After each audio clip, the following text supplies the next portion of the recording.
तो money in the bank 2022 के लिए WWE ने फिलहाल एक मैच अनाउंस कर दिया है, लेकिन इसके अलावा John Cena money in the bank pay per view में ऑस्टिन थ्योरी को फेस करेंगे यूनाइटेड स्टेट्स चैंपियनशिप के मैच में, और रोमन रेंस को चैलेंज करने वाले हैं Matt Riddle undisputed WWE universal championship match के लिए money in the bank pay per view में।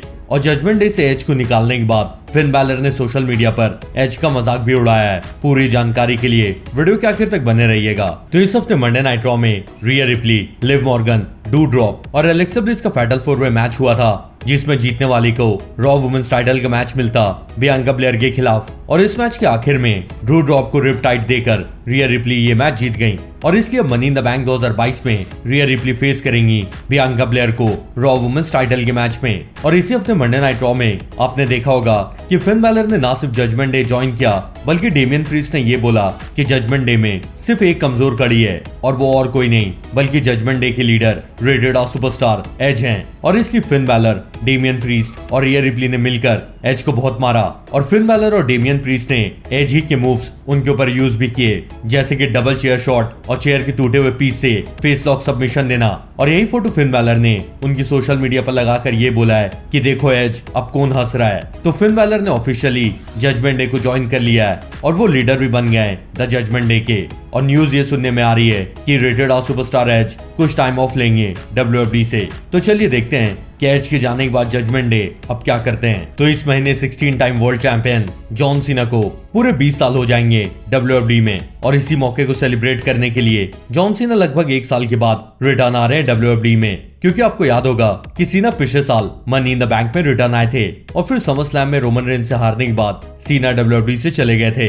लेकिन ना सिर्फ सीना रिटर्न आ रहे हैं, बल्कि उन्होंने हिंट भी कर दिया है कि रिटर्न आने के बाद उनका मैच किसके साथ होगा, और वो सुपरस्टार और कोई नहीं बल्कि United states champion Austin theory है। क्योंकि जैसा आप लोग इतने टाइम से देखते आ रहे होंगे कि जब से Austin theory United states champion बने, वो सीना को लगातार चैलेंज किए जा रहे हैं, और साथ में ये भी बोल रहे हैं कि वो सीना से ज्यादा अच्छे यूनाइटेड स्टेट्स चैंपियन है। और सीना ने भी उनके इंस्टाग्राम पर ऐसी फोटो डाली है जिसमें Kevin Owens United states title की इंसल्ट कर रहे हैं। और एक तरह से सीना का यही कहना है कि अभी जो चैंपियन ऑस्टिन थ्योरी हैं, वो भी इस चैंपियनशिप की इंसल्ट कर रहे हैं, और इसलिए सीना रिटर्न आकर ऑस्टिन थ्योरी से फाइट करेंगे मनी इन द बैंक 2022 में यूनाइटेड स्टेट्स चैंपियनशिप के मैच में। वैसे क्या आप लोग सीना को फिर से यूनाइटेड स्टेट्स चैंपियन बनते हुए देखना चाहोगे या नहीं? कमेंट करके सबके साथ शेयर करें, और सीना के रिटर्न आने के लिए आप लोग कितने एक्साइटेड हो ये भी कमेंट करके बताएं। तो रोमन रेंस के इंटरफेरेंस के कारण ना सिर्फ आरके ब्रो उनकी रॉ टैग टीम चैंपियनशिप हार गए, बल्कि उसके बाद रोमन ने उसूस के साथ मिलकर